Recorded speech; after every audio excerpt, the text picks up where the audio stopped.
Good afternoon, everyone. This is a conversation about whether or not Europe is fit for the digital age. Vaste sujet, as they would say. With this event, we are launching a partnership between PSIA, Sciences Po, and Microsoft, which we hope to unpack over the next months.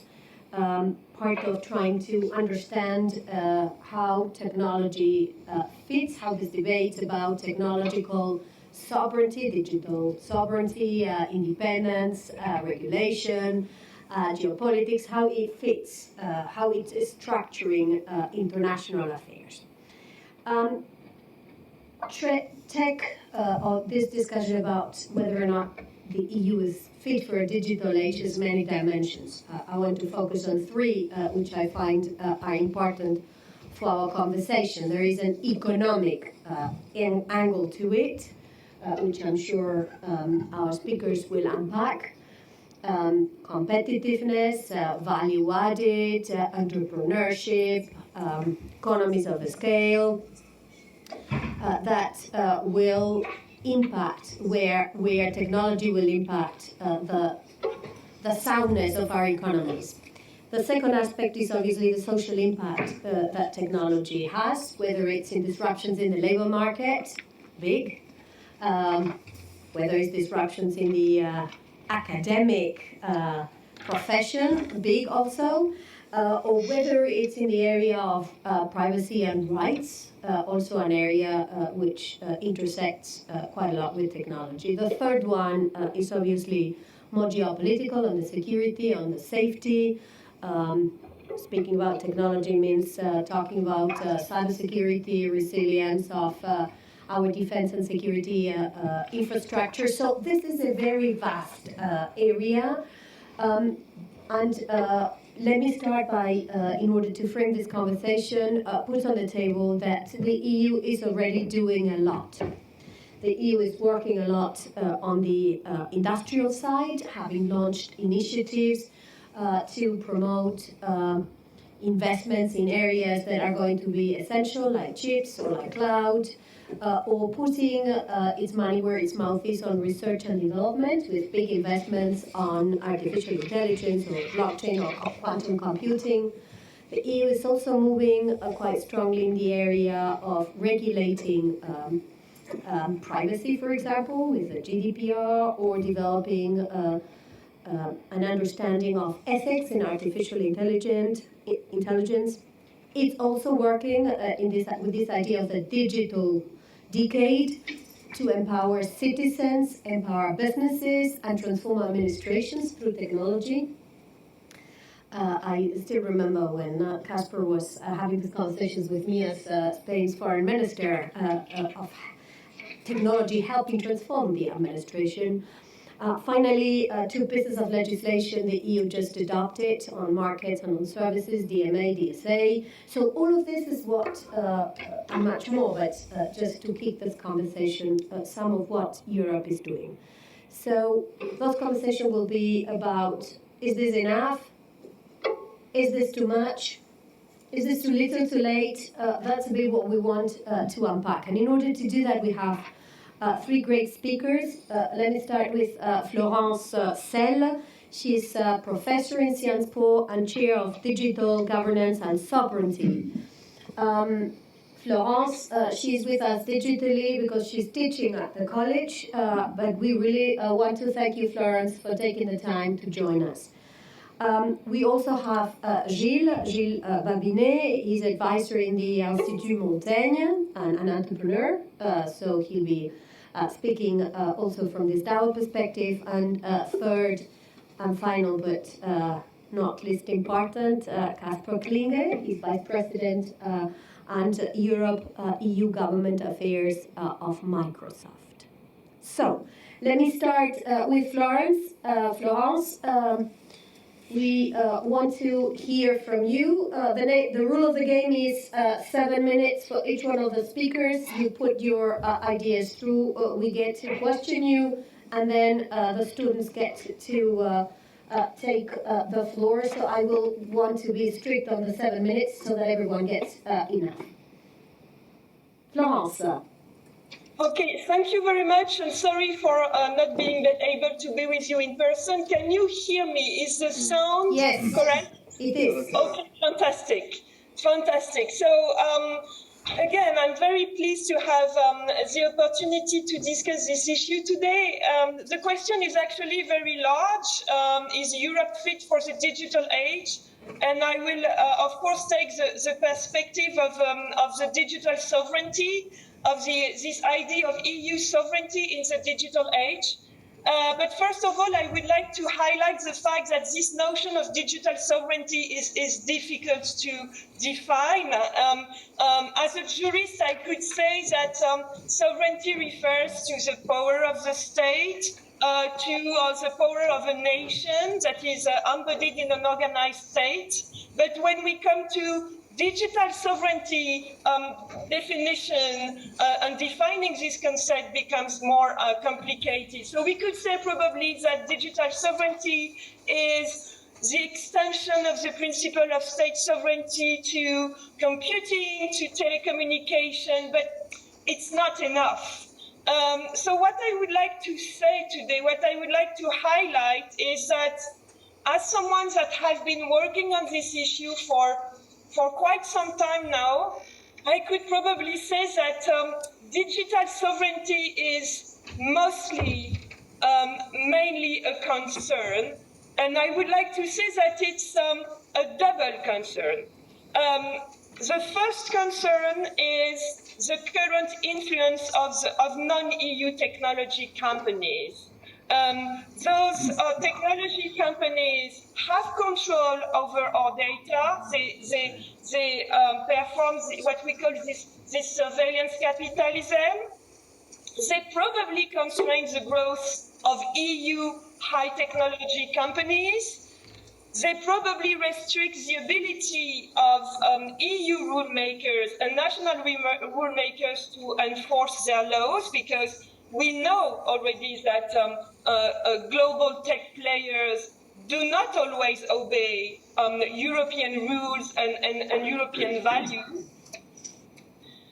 So this is the first issue, the influence. And the second concern, the second issue, is the fact that we are dependent on foreign technology. We know that, for example, Internet of Things, cloud computing, AI are major challenges for us. But we also know that we have weaknesses as Europeans. We know that the cloud market is dominated by US companies. We know that in the area of AI, the EU seems to be lagging behind the US and China, at least in private investment.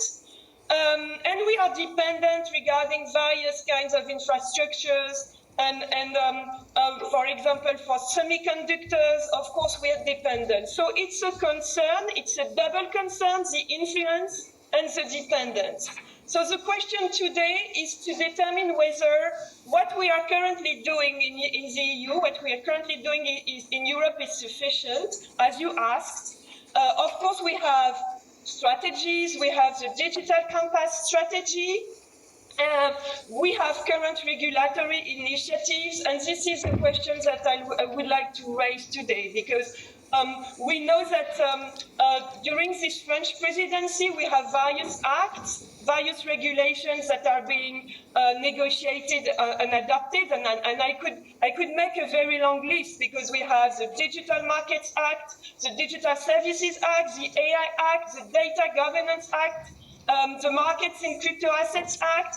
So we have plenty of them, and I sometimes wonder if we should regulate that much. Will it prevent us from innovating? Will it prevent our companies from growing? So this is the first question I would like to ask.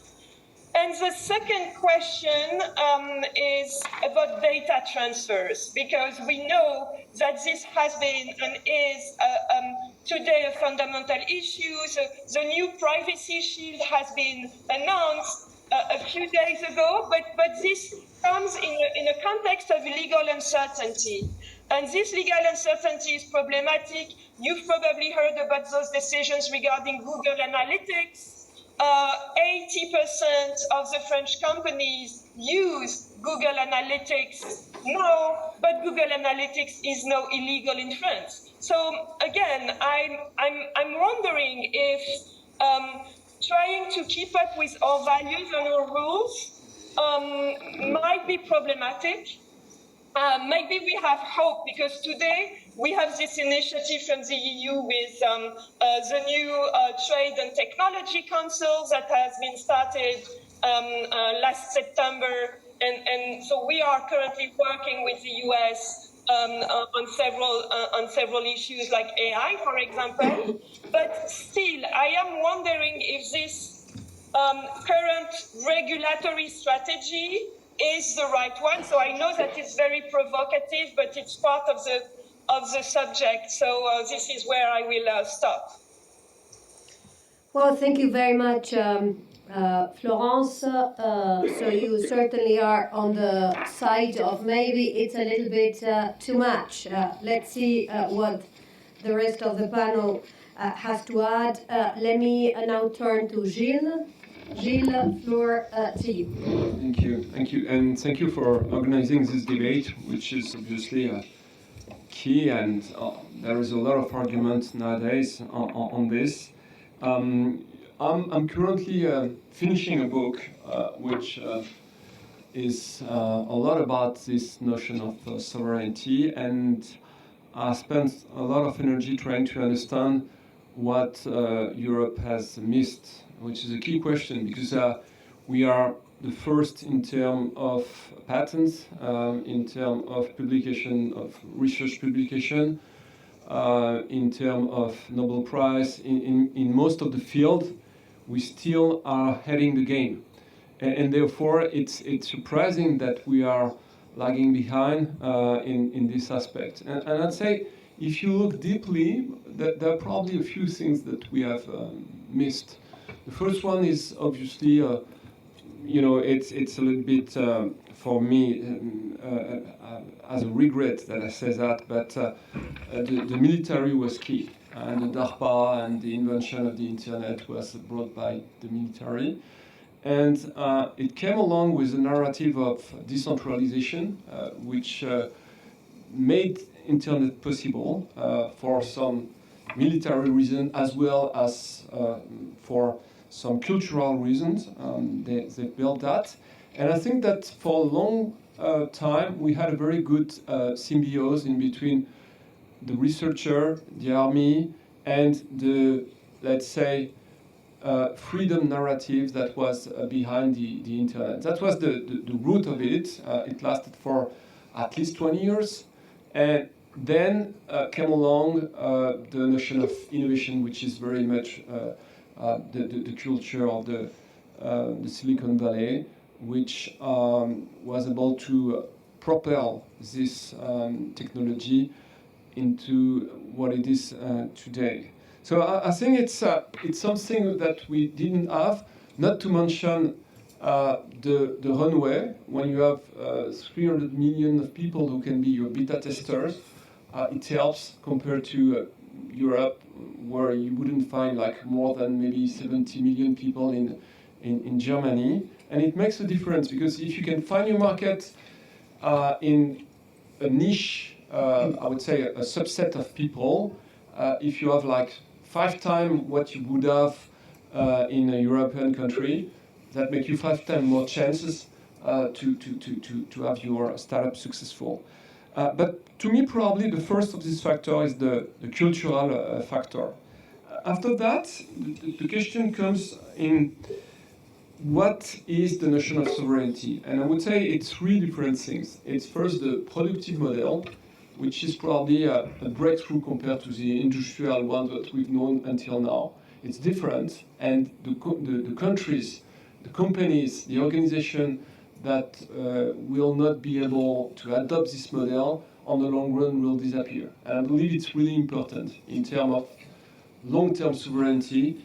It does make sense to understand what this platform model is about, this data platform model is about. The second aspect is the social model. It will probably be completely different over like next couple of years, and we need to know whether we're able to adapt to that. It has already started with the gig economy and a few other things, and I believe to that extent, Europe is probably a place where, just based on Florence just said, regulation, we are good at it, and I'm confident that we will be able to adapt the rules so that we don't have too much distortion in the game. And the last one is, strictly speaking, what we call sovereignty, is the fact that we need to be able to protect ourselves, whether it's, I would say, intense conflict or like slow mode conflict. And obviously we are not here at all. We are not where we should be. We don't have the, directly speaking, the military system which integrates all the cyber threats ready for it. And we don't have most of the key tools that would help us to be independent should we have such type of conflict. Meaning, it covers all the aspects. We are not independent in terms of semiconductor. We just have 10% market share of the making of semiconductor. We have only 16% of the cloud market share. We have 0% of the big, I would say, the meta platforms company, which could be of help if you need to, I would say, enforce and develop your data control. And we don't even have the new forms of access and telecommunication, which are very much likely to be a satellite constellation. So I think there is a lot to do there. And just to give you a few ideas on what we should do, I believe that should we come back, if we wanted to come back, there are a few things that we should do. The first is we should start to think about integrating the military system at a European level. And again, I'm not very militarist, so it's a pity for me to say that, but still. The second thing is we should raise the R&D budget. Across Europe, it's an average of 3.5%. The best of the class are around 5%, and it's definitely not enough, especially in times where everything is accelerating. We should really pay attention of the need of coders, engineers, and the people who do this revolution. We are lagging behind. We don't have enough of these people. They are missing like 110,000 of it on a yearly basis in France, probably close to 1.5 million across Europe, 1.4 million in the US. So it's a complete disaster. It's been said, some research has said that if we had these people, it would be 2% of GDP on top of what we have of GDP growth across Europe. And to answer what has been said as an introduction, what you said, I truly do not believe in industrial policies. It's a waste of money. It has been proven many times. We shouldn't do that. We should invest in R&D. That's the role of the state, of the union. That's not its role to invest in policies. And I'm very skeptical about what is being done in the semiconductor industry. Should it be in the US or in Europe? And most of the people who are from the industry are skeptical as well of this type of thing. If you think about the past, and I'll end up there, we had an industrial policy regarding semiconductor like 20 years ago. It was called DEMO. Europe poured a lot of money there for just nothing. So that's I'm concerned about that. Thank you very much, Gilles. Clear messages on your end too. Casper. Does this go through? It's okay. I'm perfectly fine with this. Okay. Yeah, well, first of all, thanks a lot to you, Dean, and let me just say that it's slightly intimidating for me to sit here between two people I have enormous respect for, and of course representing the dark side of a private company in this debate. But I have to say it's a very disappointing start of this panel discussion, because the problem is I fundamentally agree both with Florence and with Gilles in a lot of what has been said so far, and I'll try and dive a little bit more into it. But I do need to begin by saying that we are also in Microsoft enormously happy about the partnership we have with Sciences Po. All credit should go to my colleague Hector, who's sitting up there, who is teaching here at Sciences Po, who did the partnership. But I also want to mention Mark and your role in this. For those of us who are not clever enough to study at Sciences Po, it's great to be able to then support Sciences Po at a later stage. So thanks a lot for that. And I really enjoy always to have these kind of discussions with you guys, because you are the future leaders, and you're the ones that will be either in the private sector or in the public sector, defining how the digital economy is going to develop, and also getting this balance right between digital companies, the state, and I think more importantly where the world and where Europe is heading. So great to be here with you today. I don't know if I can be a little bit provocative. You can. Can I? I'll probably regret this on social media afterwards. But I think the honest answer to the question that this session is, is Europe fit for the digital age, is no. And I'll put some nuances in, so don't treat that statement without context, please. But I think if you divide a bit the answer into a couple of different areas, I think, is Europe trying to become ready for the digital age? Then the answer is absolutely yes. And I think what we're seeing right now, unfortunately also in the middle of events, of course in Ukraine, that are devastating for all of us to watch, but also after coming out of a 2-year-long pandemic, what we're seeing is that has accelerated digitalization in a very fundamental way in Europe. But I think it has also revealed, on the positive side, the need for all of Europe, I would say the world, to focus a lot on developing digital skills, digital competences, to make sure that we create the jobs of tomorrow, that we create the economic growth of tomorrow.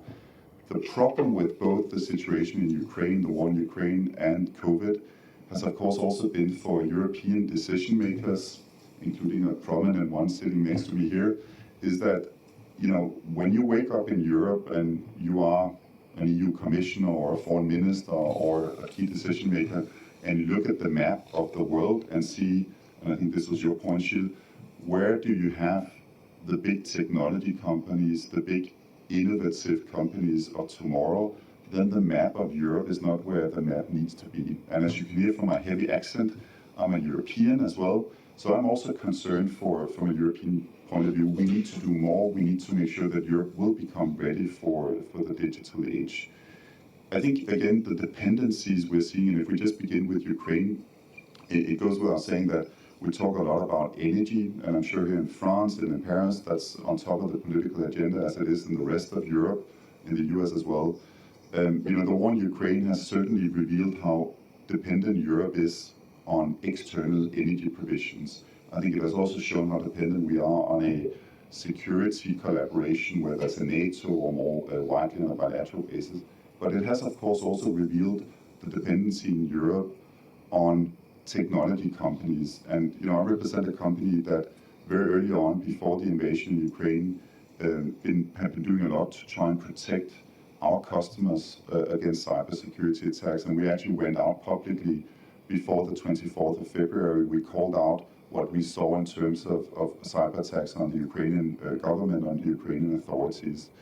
And whether we like it or not, the private sector today is part of the first responders when we look at one of the big threats towards our societies today, which is cyber attacks.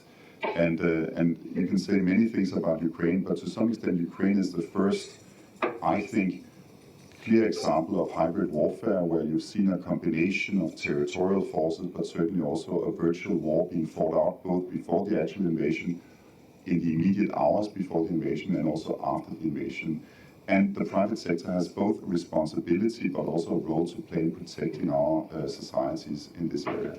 The problem with this dependency is, of course, going back to the point that Florence made in the beginning, this makes European decision makers quite concerned, and therefore I think it is only natural that you have a discussion in Europe about digital sovereignty or open strategic autonomy, whatever you want to call it.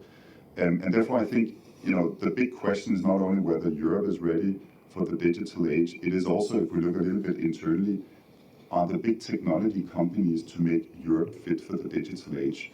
And I'm not saying this to appease any of you or because I'm scared what Gilles and Florence is going to say in a second, but I actually think what has been good about the debate in Europe, and we might dive into some of the areas, is that it has also been a time of reflection for the big technology companies in saying, if we are principled in our support for democracy, in our support for fundamental human rights, for fundamental opportunities, then we also have to recognize that part of our responsibility today in 2022 is also to provide and help Europe achieve digital sovereignty in whatever form it might take. And I think Florence and Gilles, you're right in saying that there are probably many different versions of what digital sovereignty means.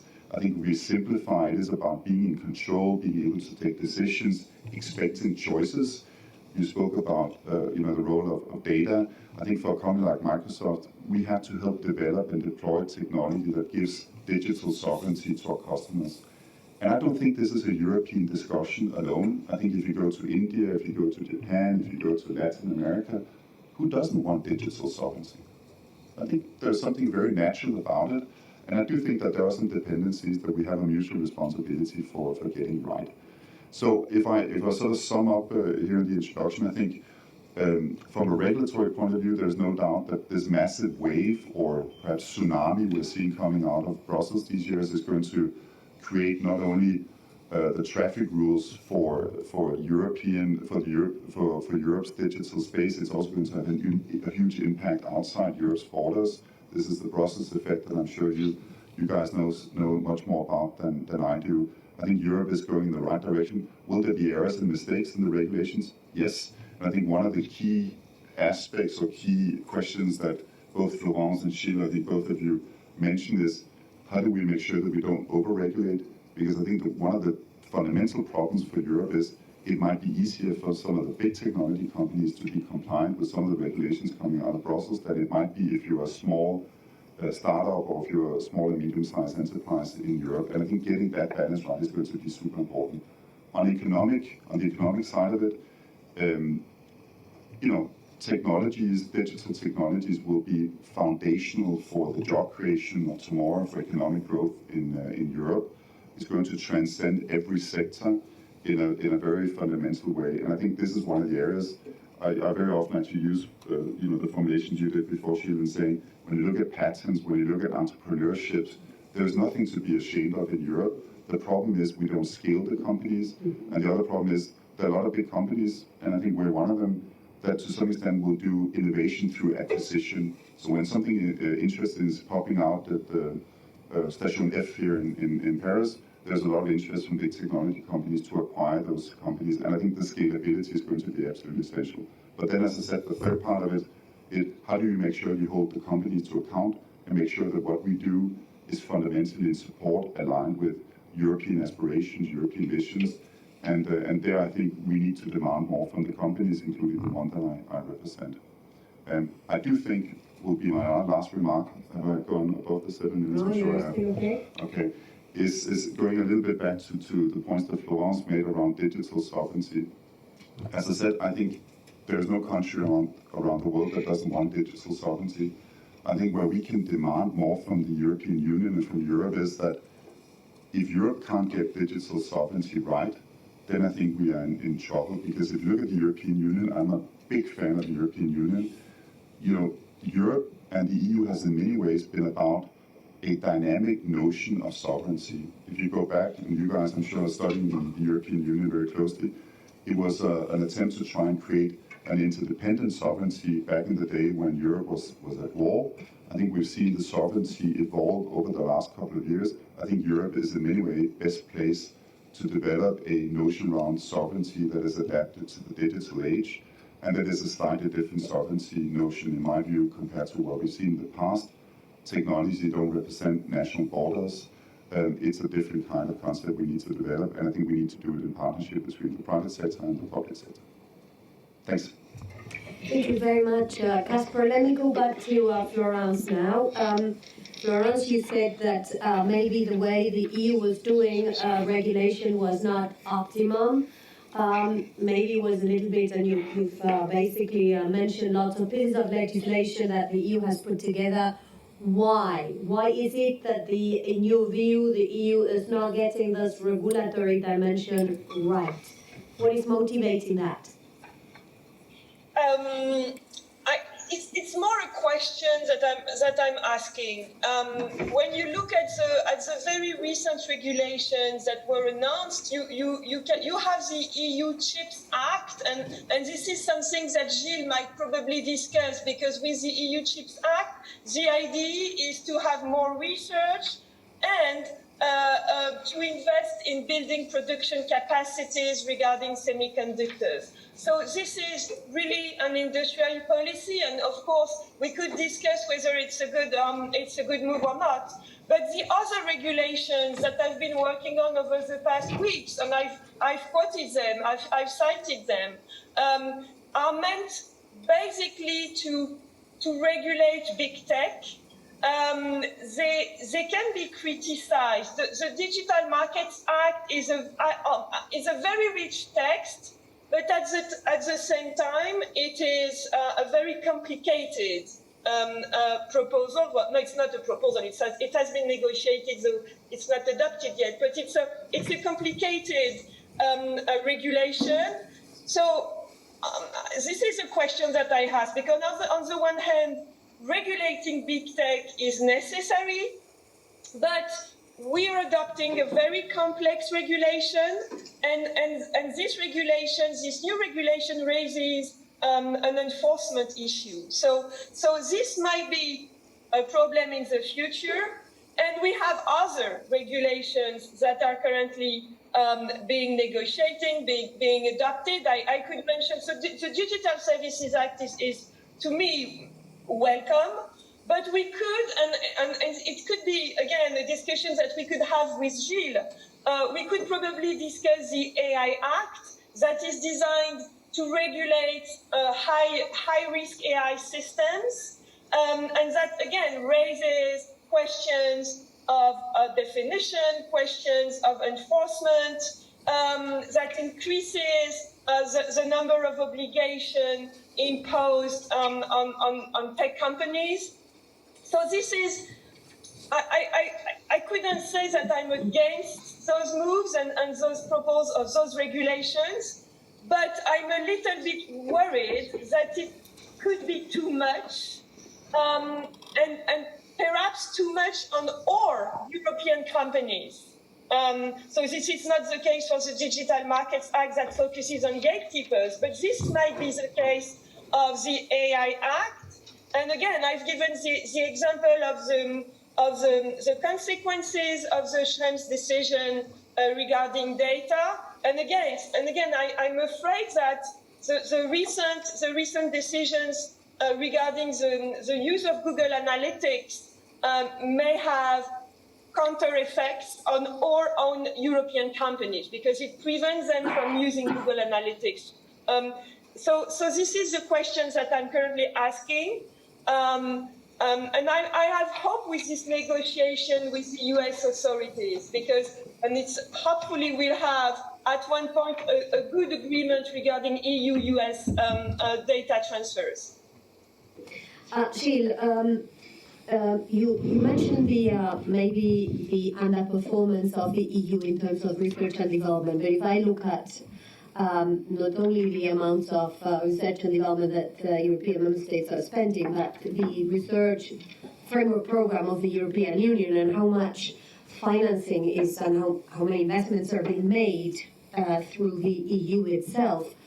I wonder whether the problem is in how much the EU spends on research and development, or, and this is where I wanted to get with your views, whether the manner in which the EU has constructed its research and development ecosystem is not leading to industrial development. Yeah, I truly agree. I believe the question is the answer in itself. One of the key things which is different from the US is the notion of synchronization of the research. In the US, most of the grants are coming from the federal degree, and therefore it helps to have a much better synchronization of what is at stake and it's proven to be quite efficient in general. Plus the army. If you look at the investment in research, it's close to 25% coming from the army, so it's huge. And it's semi-applied, meaning that you have some fundamental research, and you have the DARPA, which is in between fundamental and applied. And it's again something which is quite efficient, which is why actually I'm advocating for having an integrated defense system in Europe. Because when I look at it, I've had interview in the past with some DARPA board member. It's been 60 years that DARPA has been funded. The only thing that I can say is that it's been working. I believe we are entering into a phase which is beyond DARPA. That's another point which I would very much hope Europe to adopt. But overall, this is probably very key. You don't only need that. I think that you need like 3 layers. The first one is good education, a very good one, to make sure that you have the talent able to develop these new technologies, good research, and a good layer of application of the research. So the 3 are mandatory. You can't skip one. And I think that we are good in terms of education. But we could probably do a lot of improvements. For instance, the notion of LMD, that you probably all know of, licensed master doctorate. It's not from the EU. It's from how is it called? The name of this city from Italy. Not Lisbon. Anyway, it was. Besides the EU, an initiative taken by European countries, and it's proven to be really efficient. And then we had other initiatives, but we have to more synchronize the talent, and we have to make sure that if you have a degree in a European country, especially if it's in the computer field, that should be transferable in another country.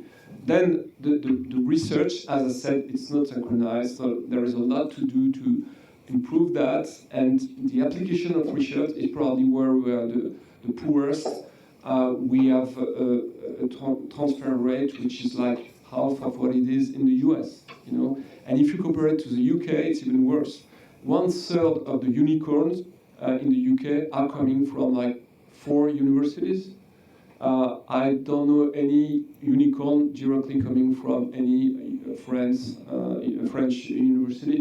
Maybe from Polytechnique or HEC, which is different to me. It's a very teeny school for the elite of the elite, but it's not working well.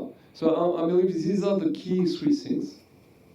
Also, it's interesting what you mentioned. There is a very interesting report produced by a group of wise people at the request of the European Commission. It's called Lab Fab App, which tells you the 3 big problems that Europe has in cascading its research and development into applications on the ground. Casper, I wanted to ask you, is there a country that is doing it right, that is getting this done in the right way? In Europe or? Anywhere. I mean, we're looking for a best practice.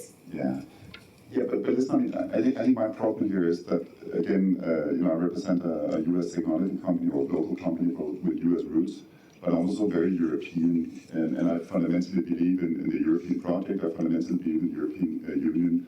So I think what we're trying to advocate, and where we're trying to also find a balanced approach, is to say there is not necessarily a contradiction between a wide regulatory framework and innovation and building sort of a digital economy in Europe. And I really believe that. I think that requires the private sector to adapt and align a bit with what is happening in Europe. And then I think, and if I don't misunderstand you, Florence, that's what you're saying as well, not overdoing it. I mean, finding those right balances on the regulatory framework, I think is going to be incredibly important. But if we look around the world, I lived for 3 years in Silicon Valley, which of course, as you mentioned, Gilles, is sort of or at least perceived as the epicenter for innovation, and where you have a lot of startups. And you have, world-class universities. I think that's part of the equation. But my own view is that it's actually access to finance that is the critical, secret sauce in what makes Silicon Valley so incredibly successful. And when I was living there, I was working for the Danish government, and I'll say that we were visiting one of the big technology companies and one of their campuses. And they're nice. I can say when you're looking for new jobs, it's an interesting place to go. Good food, and you can go to the doctors and get a haircut inside the campus. But we were walking there together with some representatives from this company, and we ran into 10 Danes. And of course, being Danish, we sort of stopped and said, "What are you guys doing here?" And they said, "Well, we needed to come to Silicon Valley because we reached sort of the maximum extent of what we could do with our business in Europe, because we couldn't get access to risk-willing capital. So we had to come over, we grew our company, and then, this company we visited, then they acquired us afterwards." So I think I couldn't agree more with you, Gilles. I think R&D is going to be critically important. I also think access to finance is going to be enormously important. And I think some countries are doing better than others. It's very hard for me being Danish to say that Sweden is doing really well. And we like the Swedes, but we also like to teach each other. But I think Sweden is doing really, really well. I think the ecosystem you built in Paris around Station F is super interesting. But we shouldn't underestimate, in my view, that we have 27 different member states. It will never be exactly the same as on the US side. And I think what we need to do is to create this combination of a regulatory framework that doesn't overdo it, that promotes the use of technologies. And I don't want to throw myself too much into the regulatory discussion, but right now we're discussing the Data Act, another key piece of regulation coming out of the EU. And I think there's a good part of that, and there's a slightly concerning part of it. If we begin with the good part of it, the fundamental idea behind the Data Act is that Europe shouldn't miss the industrial data opportunities of this world. And I think when you speak to European decision makers, many will say we sort of in Europe, we lost the personal data wave to the US and to Asia. We need to make sure we benefit from the industrial data direction. And I think it's wonderful to see a regulation coming out of Europe that really encourages business to individuals, government to business, vice versa, where we use the opportunities that the data-driven economy will bring forward. The concerning aspect of it is that there are elements in the Data Act that could make it a little bit more difficult for non-EU companies to operate in Europe. And then you can say, well, you get your salary to promote that view, and that is absolutely true. But I'm also European, as I said before, and I'm concerned about the ability of Europe to do well in the digital economy if we make it more difficult in Europe to have access to state-of-the-art technology, or to technology that would be more costly or doesn't provide the latest artificial intelligence opportunities or the latest opportunities in cloud. So I think that is where I don't necessarily think that Europe is trailing behind the US, and we also see in the US that the regulatory discussions are actually picking up pace. I think one of you mentioned the Trade and Technology Council before. We'll see what comes out of that, but at least that's an attempt to try and bring Washington, D.C. and Brussels together around also a regulatory discussion that I think is going to be important. Again, I think our role in the private sector is also to take the concerns in Europe extremely serious. So I think for us, and that's something we're discussing internally, how do we partner with European companies to make them successful? How do we invest in the ecosystem in Europe? How do we invest in skills in Europe so that Europe will do well? Because if Europe does well, the company will do well. And I think that's one of the few things coming out of the war in Ukraine and COVID, where I think that kind of love and connectivity across the Atlantic is perhaps stronger today than it's been in a long time. So, I used to be a diplomat, and therefore I'm pessimistic by default, but I'm actually a little bit optimistic these days that with the exception of the horrors we see in Ukraine, I think there is an opportunity for the United States and Europe to move a little bit closer together, including on the regulatory agenda. Thank you very much. Well, the floor is to you. So who wants to Break the ice. This is the spooky part. This is the hard question. This is the difficult one. Yeah. Better than us. Please introduce yourself as well. Okay. My name is Raquel Lefeu. I'm an exchange student here at CESPO. I'm studying in Madrid in IU University, Law and International Relations. I had a question which is linked to the case of Google Analytics that was brought up before by Florence.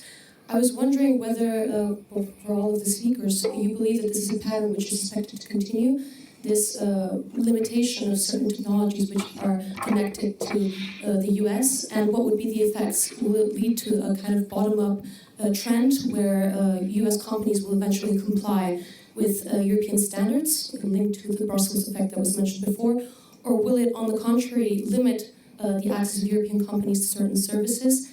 And if it limits the access to those services, will that generate alternatives in the European Union to the current big tech companies such as Google? Thank you very much. It's a difficult one.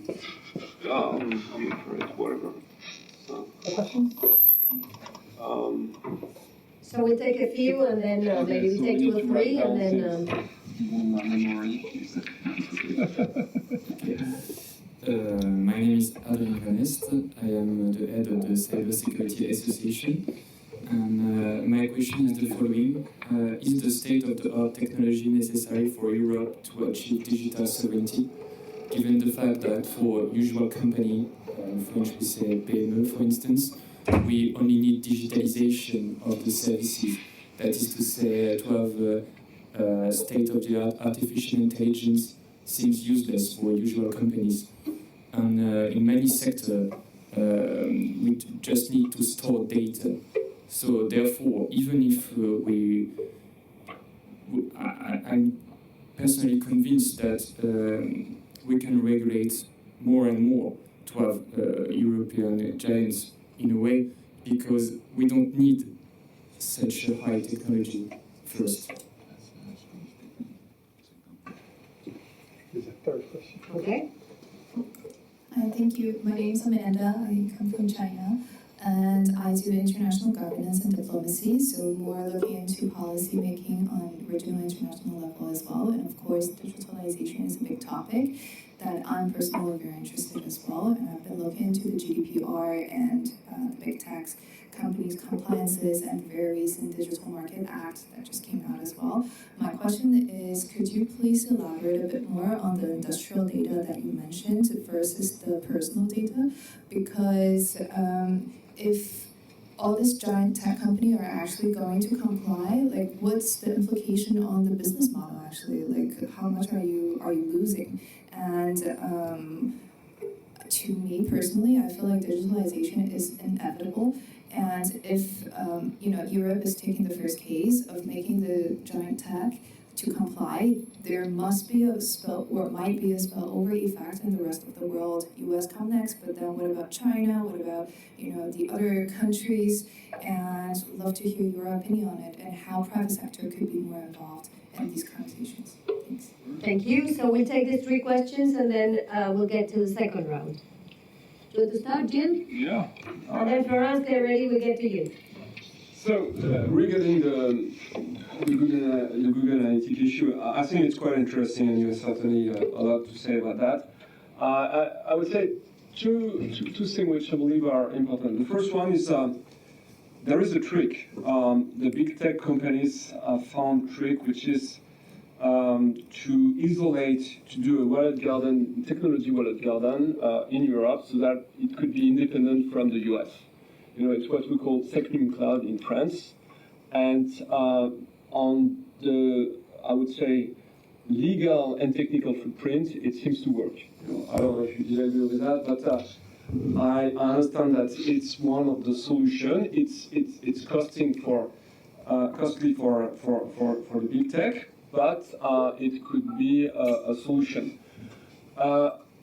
Another comment that I'd like to do that yesterday, Mark Schrems, he posted a very long comment on his blog saying that he doesn't believe that there could be another agreement in between Europe and the US, because that would mean a lot of very, I would say, high degree changes in almost the constitution of the US, meaning that you would have to ask the Secret Service to comply with the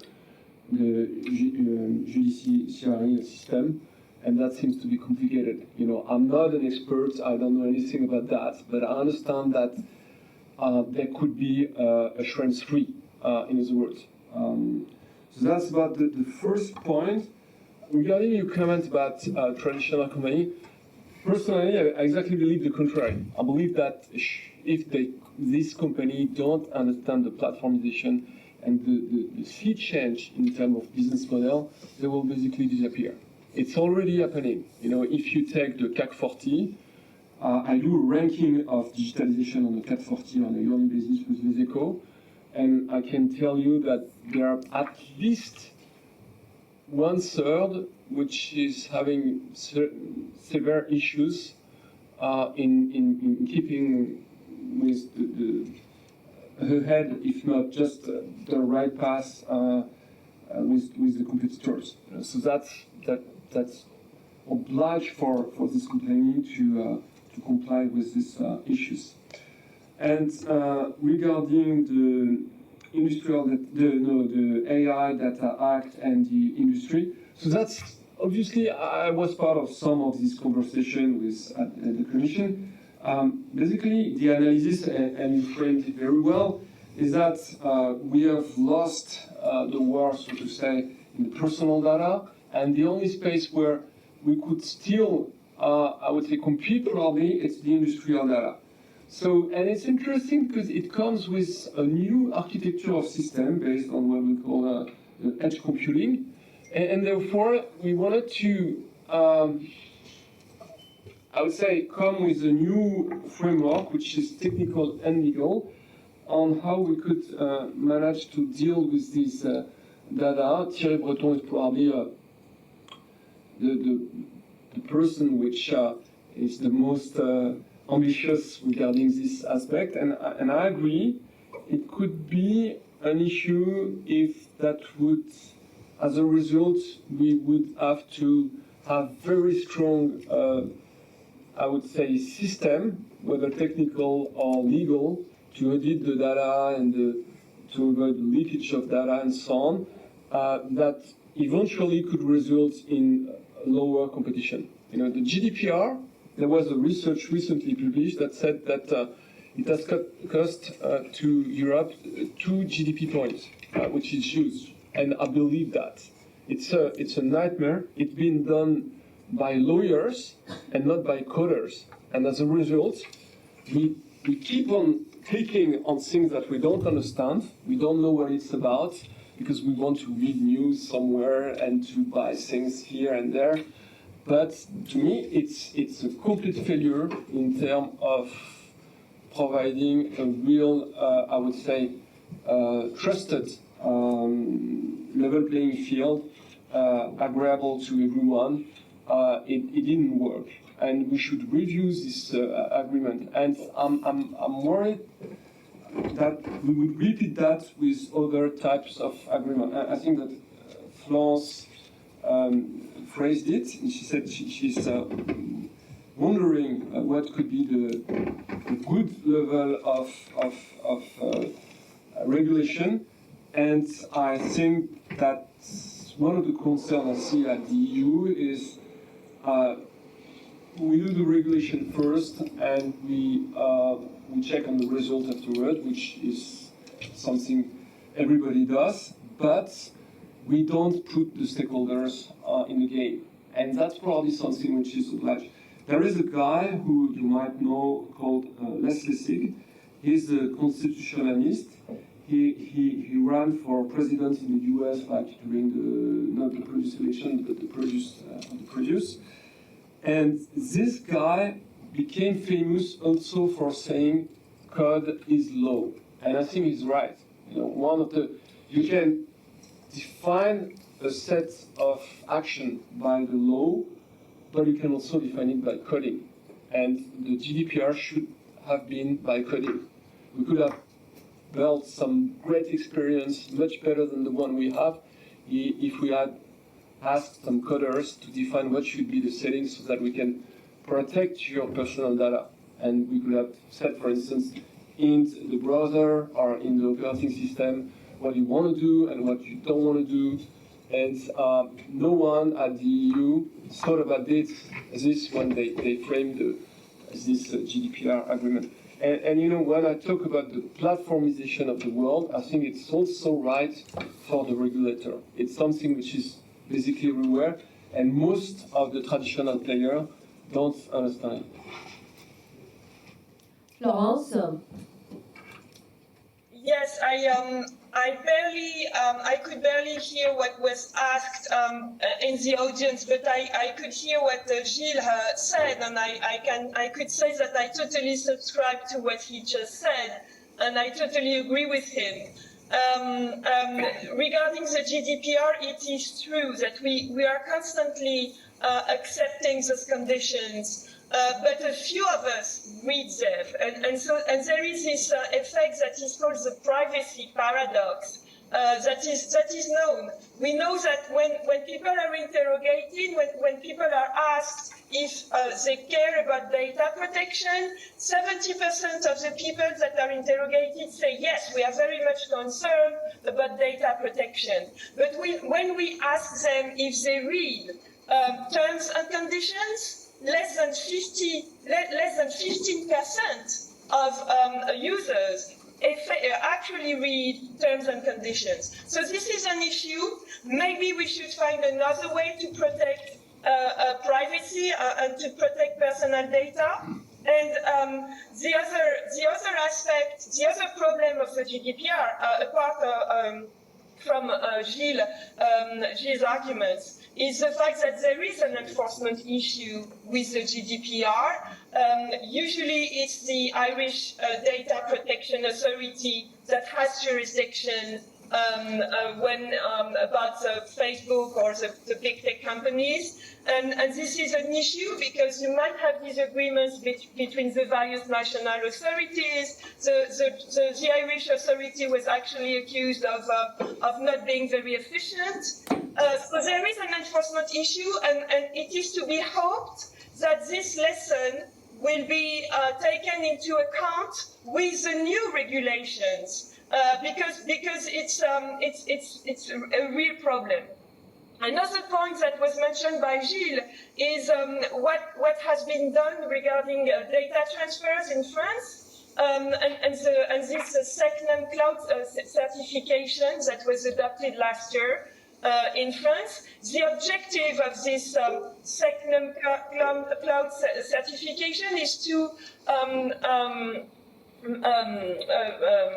create a situation where the French administrations and the French companies would buy cloud services to European entities. So it would be possible for those European entities to sell an American technology, to sell software, to sell cloud services, as long as they are established in Europe and autonomous. So American companies wouldn't be allowed to own those entities. So this is probably a good solution, but we will still be buying American technology, and this is what's at stake, because this new certification, this SecNum certification, has been criticized by people that think that we should just abandon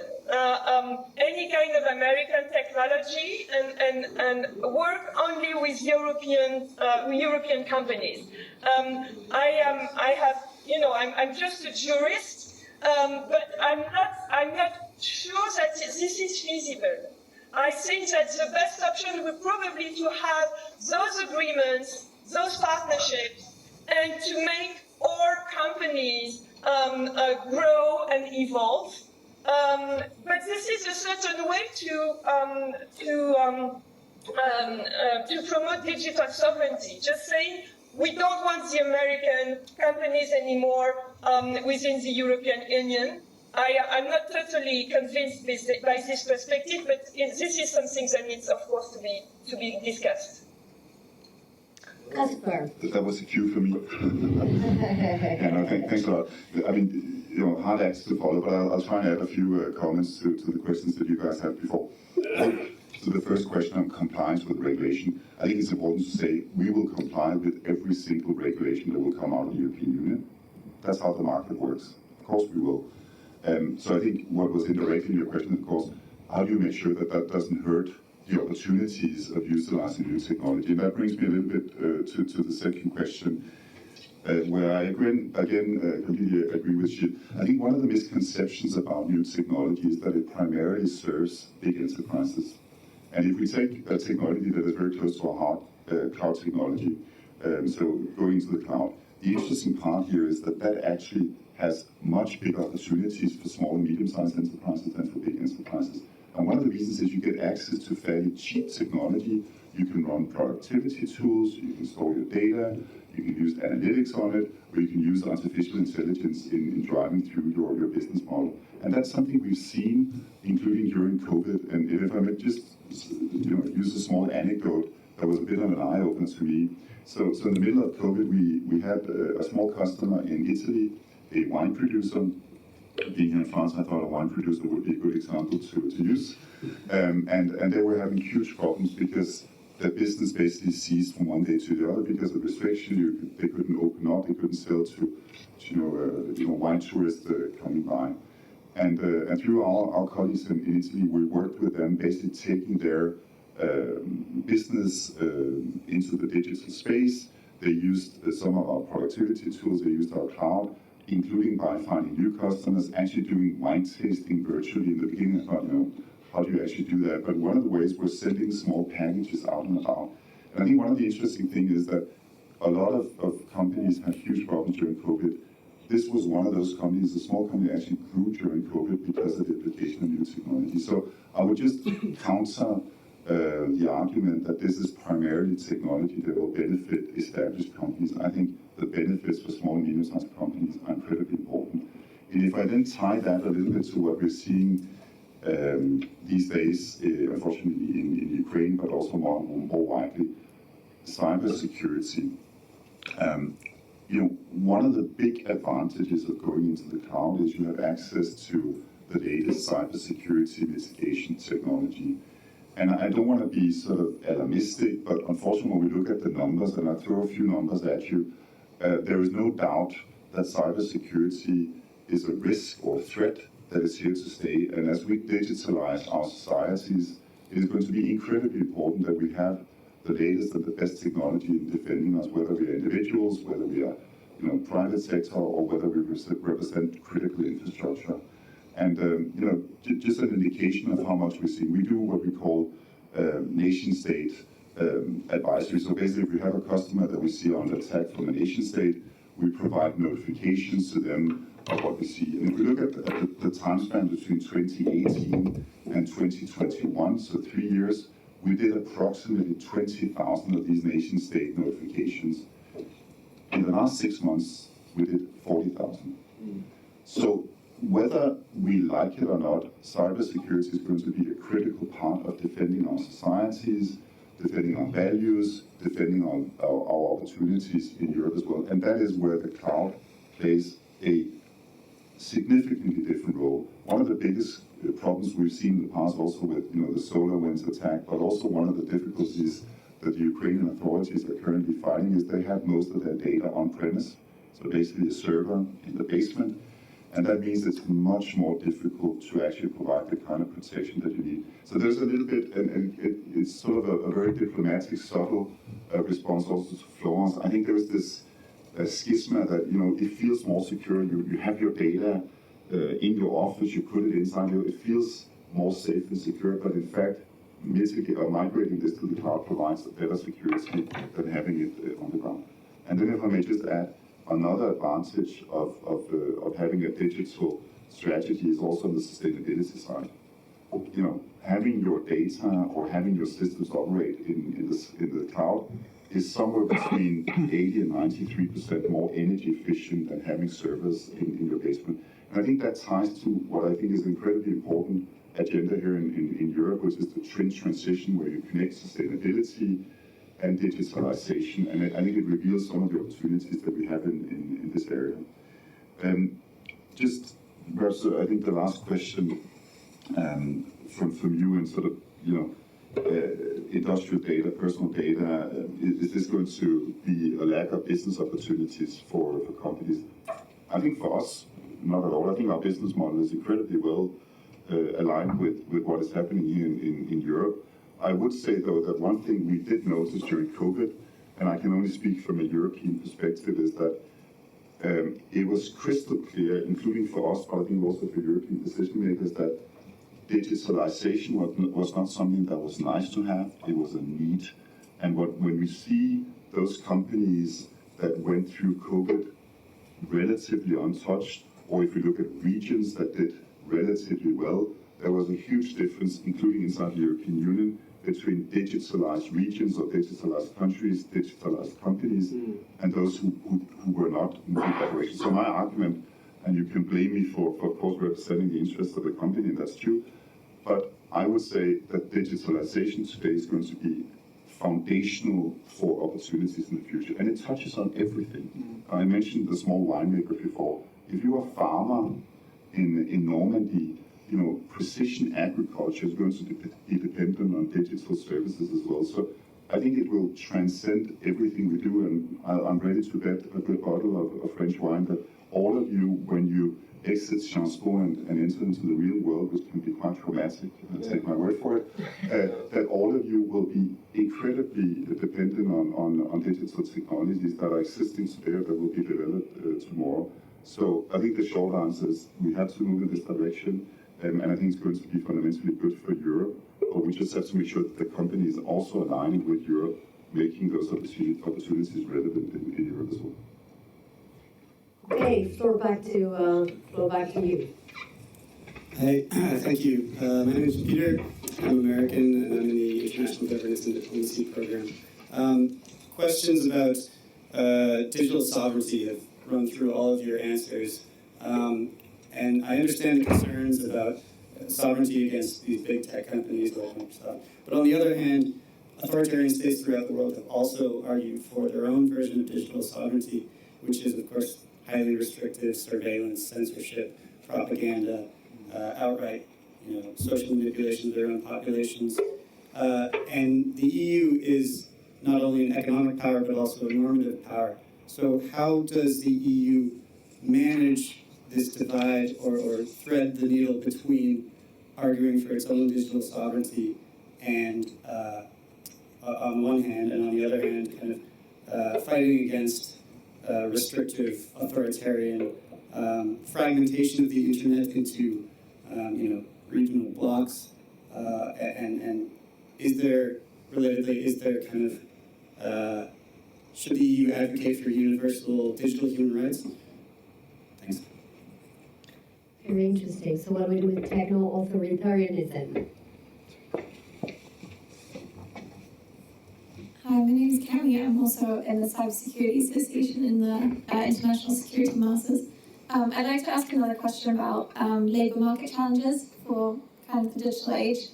And one of the key differences between Europe and the US kind of being the significant obstacles on labour market mobility in terms of people changing jobs, people increasingly going to digitalized jobs as other sectors kind of decline, especially accelerated by COVID.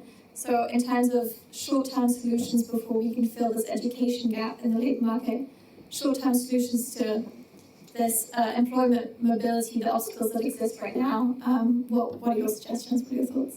Thank you. Thank you. I'm Lapo. I'm also in the Sciences Po Cybersecurity Association and International Security Master. So my question will revolve around legitimacy. Well, you mentioned the Ukraine conflict as an example of hard war, which is true. It's not the first one, though. In 2008, already the Russian invasion of Georgia was a clear example of both kinetic and cyber operation going on at the same time, or cyber operations supporting kinetic operations. And you also mentioned public-private cooperation in regard of security matters. And I mean, I might agree on that. However, security affairs have historically been a matter of states. And so my question is, why should I trust private companies? What is their legitimacy in security matters, which in the very end were a crucial source for building up the idea of sovereignty? And is there an alternative? Because at this stage, everyone is really discussing multi-stakeholder approach to cybersecurity governance. It seems like there is a worldwide consensus of it. There is no other way. And well, you yourself said that Microsoft is here representing the dark side. So, I mean, It was a joke. All right, so let me start by Casper. Those were the difficult questions. I was hoping to go last on this one. But let me take a shot at some of them. I think the first question around sort of digital sovereignty and the fragmentation of the internet. I think it's a good question. I mean, in many ways, I don't think it's up to the private sector or a private company to define exactly how the governance of the internet is going to be looking at. What I would say is that I definitely think this fragmentation of what is being called the balkanization of the internet, we're definitely seeing some tendencies around that. And I think it goes back to what I was trying to say in my introductory remarks. I think this is where Europe and the European Union has a particular responsibility. We've always been sort of promoting open trade. We've been, globalization has generally been seen as something that has benefited Europe. Open economies, collaboration, trade across the world. And I think what we're seeing right now is because of concerns around dependencies, there are definitely parts of Europe that are advocating for a more restrictive approach to the notion of sovereignty. I mean, if you want a more extreme version, I mean, people might be talking about sort of protectionism being introduced to the regulatory framework. And I think that goes back to what I said before. I think it is incredibly important that Europe gets this right. I'm not concerned currently, although there are different pieces of the regulatory framework that could create sort of different versions of it. And Florence and Gilles were mentioning a bit sort of the step towards what has been called sovereign cloud solutions, where you have very strong security around very particular sensitive data sets. And I think those are sort of natural discussions. I think what is going to be super important for Europe is that you still have access to state-of-the-art technology, and that we still have an opportunity for those companies that align with European values, but also European rules, that we can still be part of the ecosystem. And I'll be very honest with you in saying I think that is necessary in Europe as well. We very often talk about sort of, I think you mentioned industrial politics or policies, and very often we talk about sort of creating an Airbus in different areas. Yeah. It's easier said than done, is my simple view on it. And I think we talk a lot about it in the digital space, but if we take another sector, let's take pharmaceutical companies, let's take insulin production. It's not something you invent overnight. You don't create a new company overnight that will then become a global leader, supply chains, distribution networks, expertise overnight. So personally, I think where Europe has to get this right is to be cautious not to try and develop alternatives to existing technologies, but rather, as others have said on this panel, invest heavily in developing the technologies of tomorrow. And I think that's where the Data Act is quite ambitious as well. I think it's a difficult question around labor model and mobility as well. I think sort of a not very clever answer to that is that I think where COVID has been a game changer is, of course, the ability to introduce more flexibility in the labor market.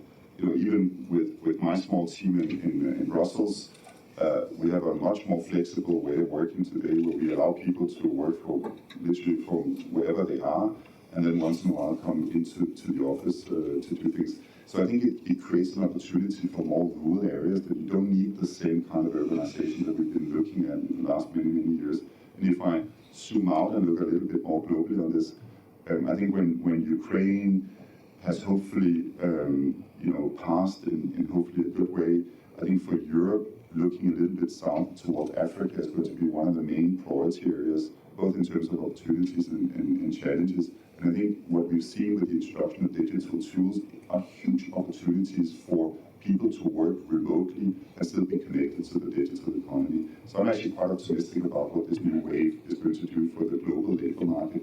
But I think it requires one important part, two important parts. One is connectivity.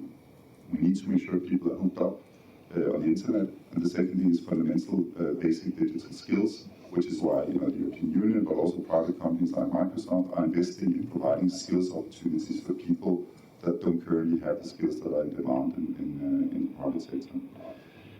And then I think time ran out on the last very difficult question on why you should trust companies. Well, let me say it this way. I used to be on the dark side, on the government side. And actually what you said was very close to what we talked about, which is we have to expect that dominant companies act in a societally responsible way. And I think what we've seen over the last couple of years, but it has been, I think, emphasized additionally during the Ukrainian war, is that private companies will come under increased scrutiny and we will be held accountable as well. So I think that is where we are today. You will hold us accountable. If you don't think we act in a responsible way, you will choose to go elsewhere. That's where competition is going to be helpful and the market can work. I think the second part of your question is sort of the more the governance structure around this and multi-stakeholderism. And again, as I said at the beginning, we might agree that security traditionally has always been in the hands of governments or international organizations. I think that's still where governments and ultimate decisions need to be. But when you look at hybrid warfare or you look at the threats in the digital world, whether you like it or not, the private sector are first responders because many of the systems that are under attack runs on our systems as well. So the alternative for us being engaged and having the opportunity to protect our customers, I think is a very, very scary world that we shouldn't look into. But I think it requires that people will look over our shoulders and see whether we're doing the right things. And in Microsoft, we have more than 3,500 people that are working 24/7 just on cybersecurity to protect our customers. I threw some scary numbers at you before, and I have some more if you want. But I think the good news is that 99% of all these attacks are removed prior to them reaching, in our case, our customers, whether they're private or public customers. And I think that's where it is today. And where it will continue to be. The private sector is part of the solution, as we've unfortunately seen lately. Thank you. So, very interesting. Regarding the first question, I believe it's one of the issues is that it's what I said. It's not integrated yet. So, at the EU level, we're not really good at addressing the cyber threat in an integrated manner. And one of the things that has to be done is to clearly define what are the roles of the different stakeholders. One of my belief is part of the platformization involved a third player along with corporation and state. And the third one is civil society. Because it's becoming so, I would say, sophisticated, so complex, that at some point, if you want to believe these two, you need to have an audit which is made by people like you. And I see a lot of attempt to go in that direction across the globe. And I believe that on the long run, we will reorganize.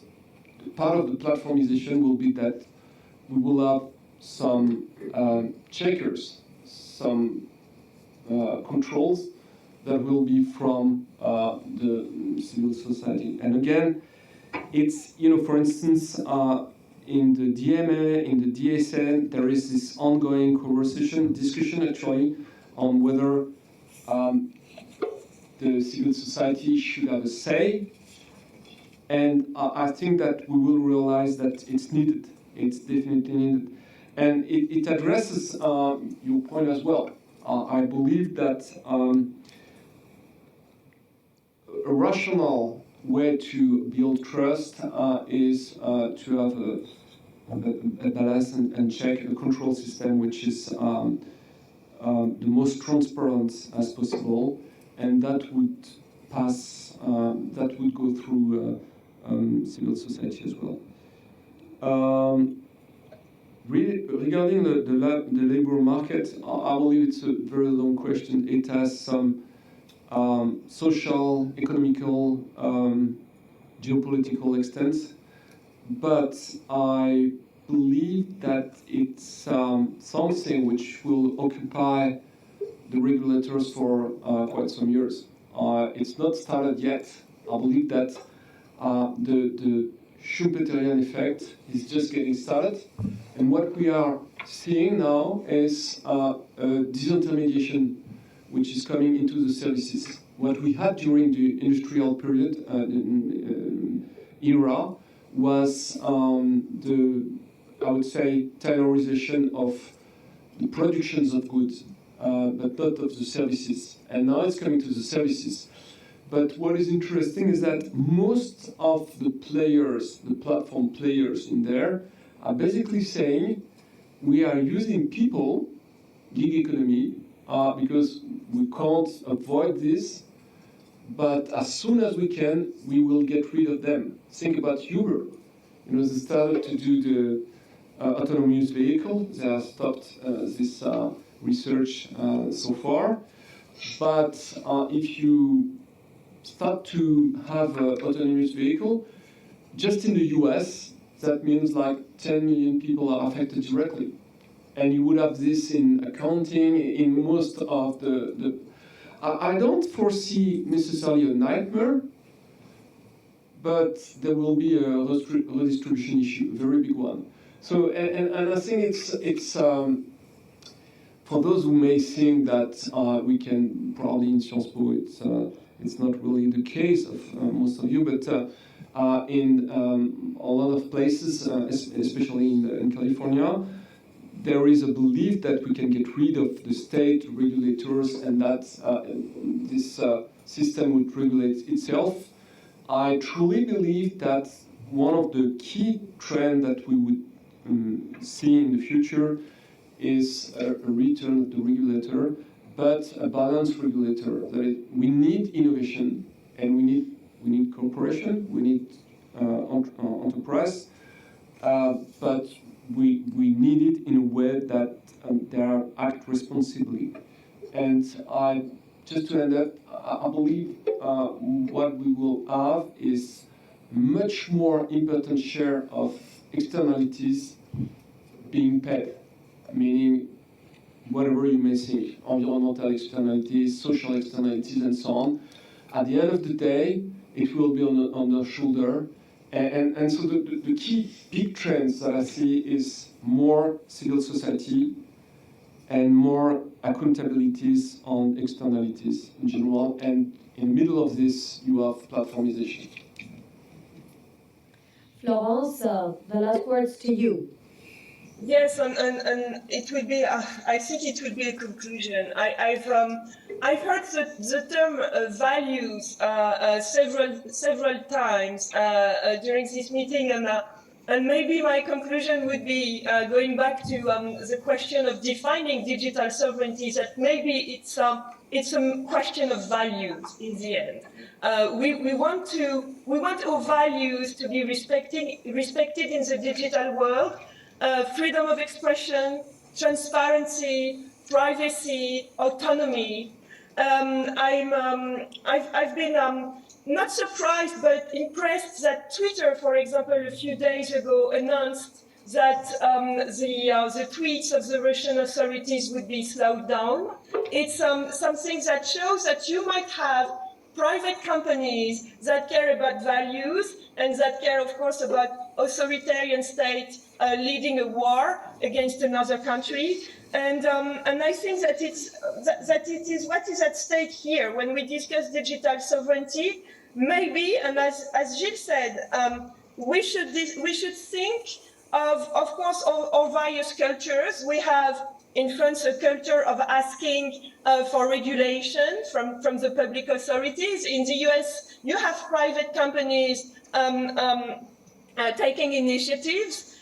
So maybe we should just between people that share basically the same values, have more discussions, and maybe we could think of the way platforms are organized, the way checks and balances could be created on transnational platforms, so that our values could be respected. So that would be the very, very general answer I would have to end this session. Well, thank you very much. We are at the end of the session today. Let me maybe give you a few hints of what we've learned today, and thank you, the three speakers, for this rich conversation. We know that Europe is not yet fit for purpose, but it's taken the right steps to move in that direction. We've heard about the value of better improving the regulatory framework, finding the right balance. Maybe the balance is not yet there, and using values as the principal acts to the public regulatory framework. We've heard about the need to better connect research and development with markets. We've heard about businesses by and large behaving in a socially responsible way, but also the importance of public pressure to make sure they are, in case they deviate from this objective. And finally, we heard a lot about accountability of externalities. I like that. I think this is something that we should not forget in this discussion too. So thank you. I think our speakers deserve our thanks from all of you, and thank you also to you for coming and sharing your views.